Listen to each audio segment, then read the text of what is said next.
this is the strategy that I follow. It is truly this simple to become an everyday millionaire.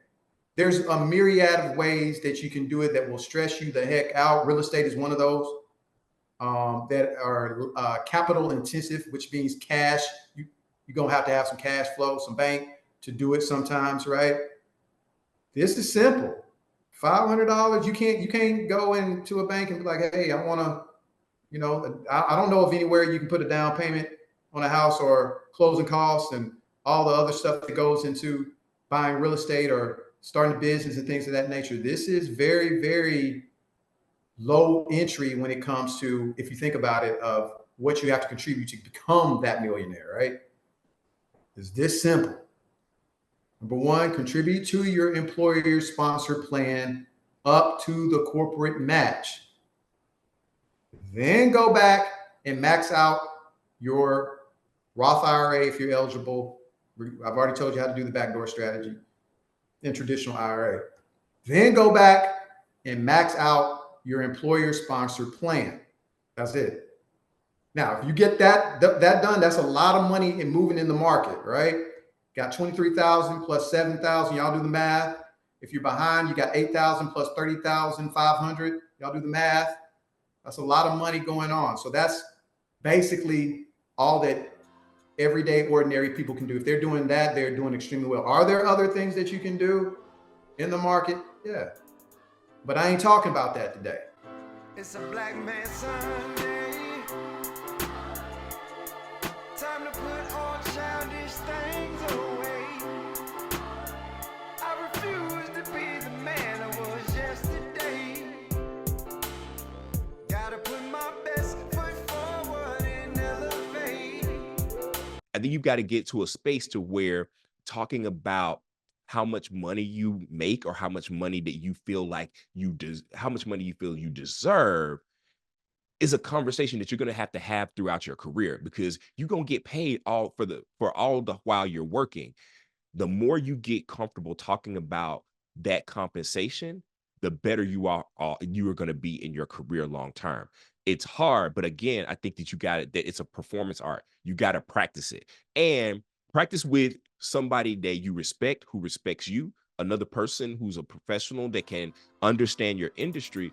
And they may say, yo, if you came to my office and asked me about money like this, I would tell you, go back to your desk, right? It's a Black Man Sunday. The difference between being rich and being wealthy is a lot of times when you would refer to rich is something you have to do to maintain it and keep going and keep hustling. Wealth is something that you've created that it's passively operating for you. Even when you may not be doing anything, there are dollars being created and generated that create that ongoing wealth.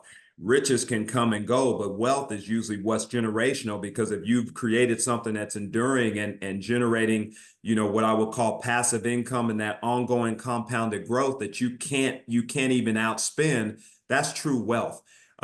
So that's one side of the difference between being rich and being wealthy. And then the other side of the difference between being rich and being wealthy is rich a lot of times really just refers to dollars and cents. It is money, is how much money or how many things do you have. Wealth to me refers to other areas of your life, of how are you spiritually, mentally, physically, relationally. All those areas combined is what creates true wealth. And riches can be fleeting, but true wealth is created by being healthy in all of those other areas of your life as well. But for a lot of people, if you could just have an extra $1,000 a month that your money generates, how would that change your life? And most people are like, man, that would change the game. $2,000, most people's mortgages are paid. Imagine if you don't have to pay your mortgage with your active income. Most people would say that's a game changer. So sometimes we just got to really get our head out the cloud and say, okay, let me put a plan in place to just generate 1,000, 2,000 a month. And it may take 5 years, but in 5 years, I have $2,000 being generated. How many people can say that? Most people can't say that. So why are we sneezing at 5 years? Most people can't say that, and they've been working for 30 years.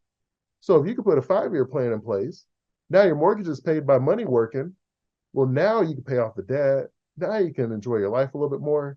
And you really can take a step back and say, this is working, which then gives you the confidence, what we go back to with our tightroper, to say, I know what to do with my money. and I'm buying my freedom every day. There's basically 4 different channels in the financial industry. There's the banking channel, the insurance channel, the brokerage channel, and the independent channel. Now, each one of those advisors in each one of those channels will tell you, I'm a financial advisor. Really, whatever channel you decide to do business through, whether it's going to your bank and asking for an advisor there, or someone refers you to an insurance agent who says they're a financial advisor, you want to make sure that they are a fiduciary. Fiduciary means that they have to act in your best interest. There's a difference between a fiduciary and a broker. A broker is kind of like going to a meat shop and asking them for a certain cut of meat. They're going to give you that meat that you're asking for. Going to a dietitian is different from going to a meat broker. That dietitian is going to tell you about everything that's healthy for you that you should be eating. Unfortunately, the guy that's just behind the counter selling meat only has the meat. And if you have high cholesterol, he's not going to tell you should be eating salmon. And so you want to find a fiduciary like that dietitian that's looking at your whole life and saying, this is what's best for you, not this is what's best for me and putting money in my pocket or selling you the only product that I have available to me. Debt-free is one thing, but it's does the debt have you, or do you have control over the debt? Having control over the debt means that I'm leveraging this, so I'm financing this, and which means that I got to pay this amount every month. But the strategy is I'm financing this just so that I can build my scores up. And so I have multiple different things that I'm financing.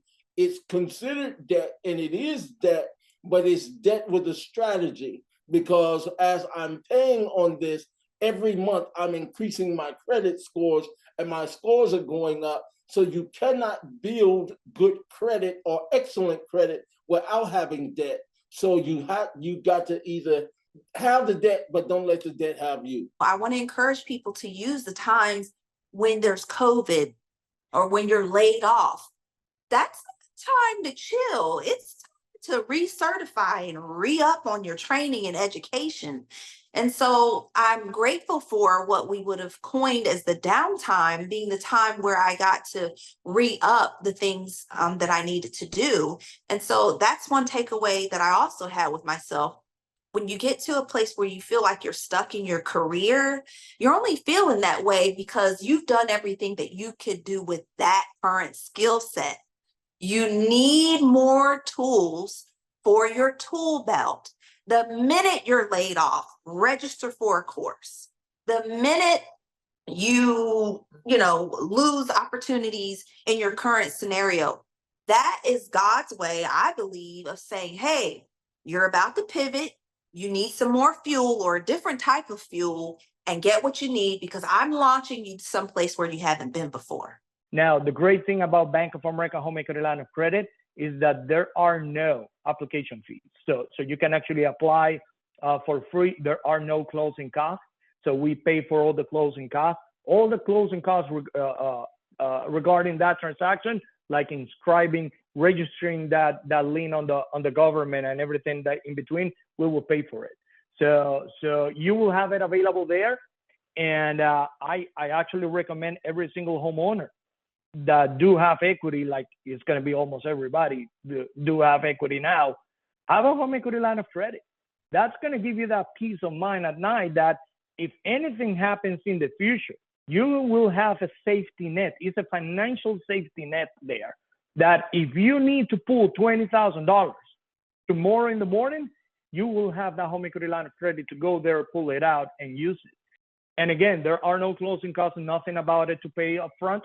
Once you go through the process, you have it open, you leave it there. It's going to be available in your application, in your mobile app.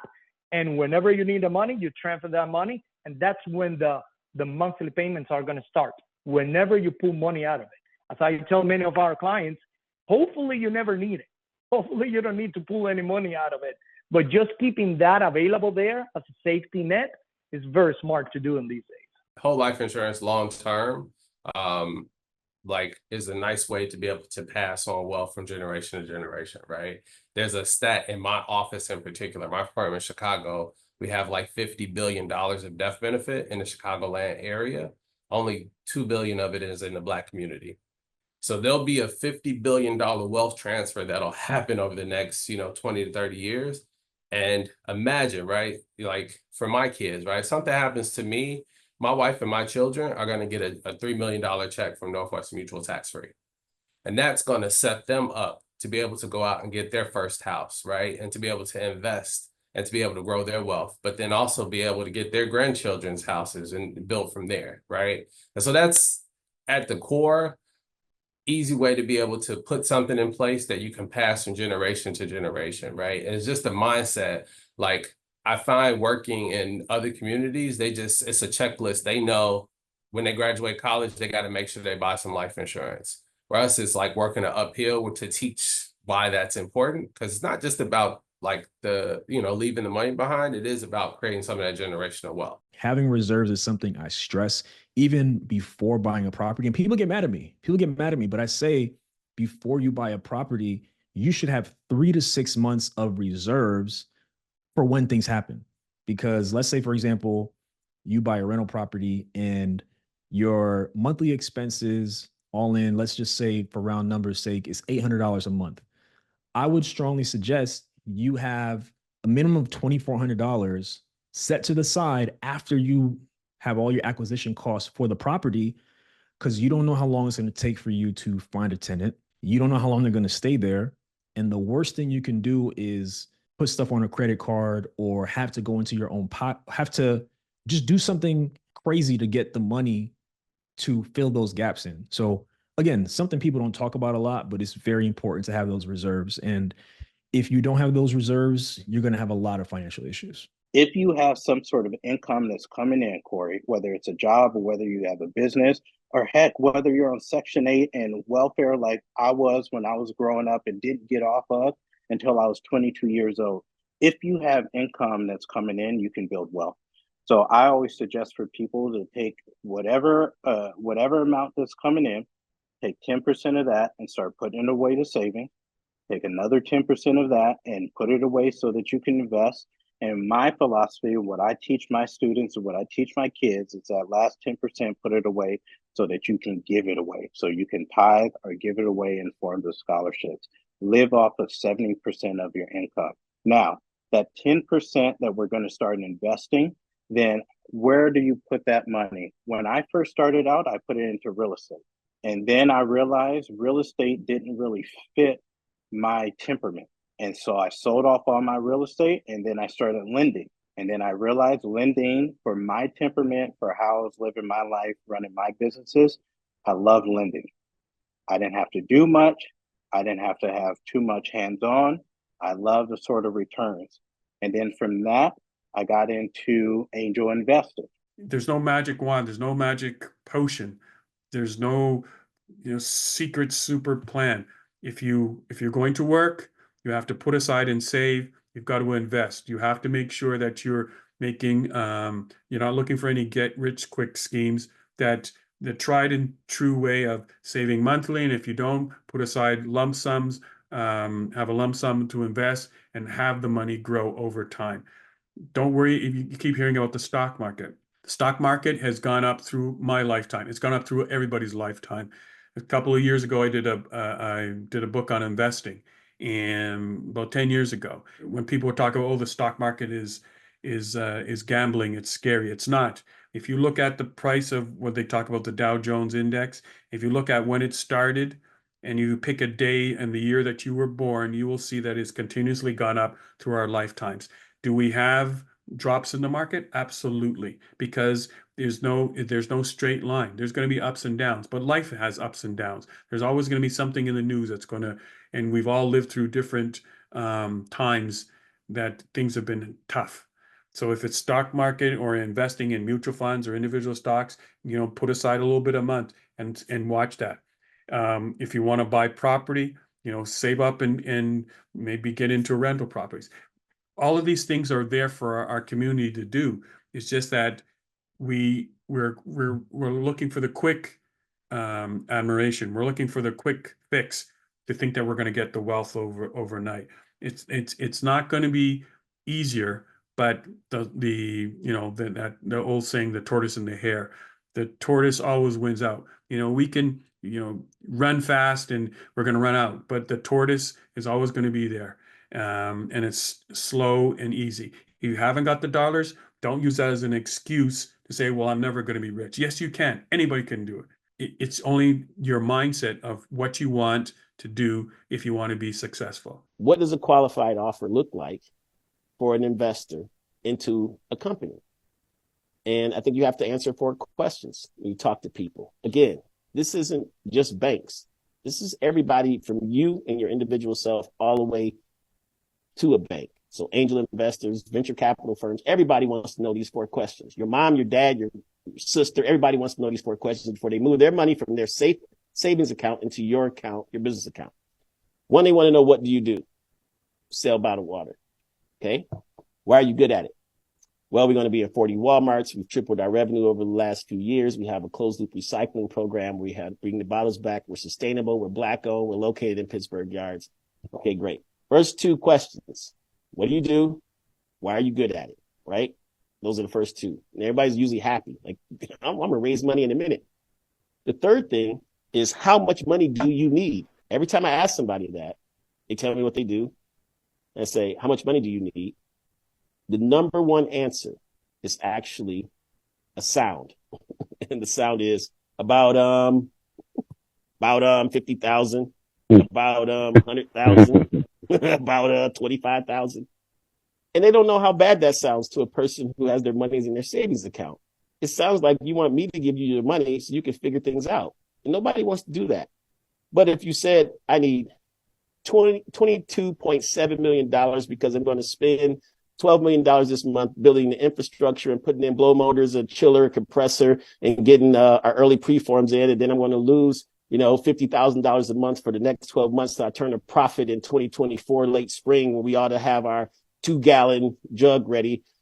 Now that person is prepared to receive the money because they've shown me that they know exactly how much they need. So I tell people, in order to really start your business plan, you really got to think about the money being in your account. Like, what do you mean, Dave? So if I asked you how much money you need, and you said about 50,000, I said, okay, suppose you have $2,000 in your account right now. And we went to Tyler Perry's house tonight, met Tyler Perry, told him what you do, how much money you needed. And suppose he just said, 50,000, no problem. Tomorrow I'm going to wire it into your LLC. So Monday morning, you wake up, you hit F5 15 times, refresh on your bank account because there's $53,000 sitting there. Are you spending that money on Monday? Who are you wiring money to? Are you found a place? Are you going to go find a place? All right. So you're not going to spend the money on Monday. It's going to stay in Mr. Perry's account. But if I say, oh no, I've already found the chiller. It's a Tech Long 3000. I already found a location in Pittsburgh Yard. It's plot number 244. I'm going to wire the money over there. I'm going to hire this person whose benefits and salary is going to cost this much per month. And then leave the rest of the money in your account, Mr. Tyler Perry, because we can just pay it out in tranches, because the rest of it I won't need until we get to the next phase of our program. Same thing with business. You got to spend the time to do the research on where you're going to be spending your money in the business. And you got to say, okay, let me go ahead and call a lawyer and find out how much it costs. Let me go ahead and find an accountant and find out how much it costs. Let me go ahead and look at how much this rent going to be at a specific location. Don't put in your business plan rent $1,000. Put rent at 234 Main Street is $784 plus HOA plus whatever, right? Like, you got to go through that detail and that work. And when you talk to people about how much money you need, the detail and the work you've done is going to come out like this, because you've already really got through it. But when you I ain't thought that far, when you say about it pretty much tells me you haven't thought this through. If you pay one monthly payment a year to the principal of your mortgage, that 30-year loan, you will pay it off in 24 years. You will get rid of 6 years of interest if you are able to put to the principal the equivalent of one monthly payment to the principal. We all make enough money, we just don't make it fast enough. So everybody's going to make $1 million. If you make $25,000 a year for 40 years, you make $1 million. You just don't make it fast enough. So what if you could collapse that and you make that same million in a year? Or you could make that same million in 2 years versus 40 years. But the game they taught us was go to school, get a job, get good grades at college, go get a job for somebody else, work 40 years, get a pension, live on that pension, and for it to pay you for your die. But we all know that game, that been dead. Save a portion of what you earn, no matter what. Should not be dependent on the amount you earn. It's an absolute decision to save a certain percentage. And then once you have set aside enough money for you and your family to live at least 6 months without a dime coming in, then you consider now investing so that your money can take care of you. So that's my take on the law of value. If there's one, this is something the young people need, because more and more, not just the young people, all of us need it, because the way the world is right now, there are going to be some serious financial challenges over these next few years. And if you don't master money, money will master you. Roll over all 401k employer-sponsored money into a IRA immediately upon separation. Don't leave your money over there with your old girlfriend or your old job. Would you do that? Would you leave your money with your old girlfriend? No. Better take your money with you. That is an option. You can leave it with your old employer, but then when the plan administrator changes, it may shift you into a simple savings account of money market. You have no control over that. You always want to keep control over your money, even if it's rolling it. If your new employer has a option where you can roll the money over into their plan, do that. But if you want ultimate control and charge of your money and have more investment options, roll it over into an IRA that you control the investments in. It's a Black Man Sunday. Time to put all childish things away.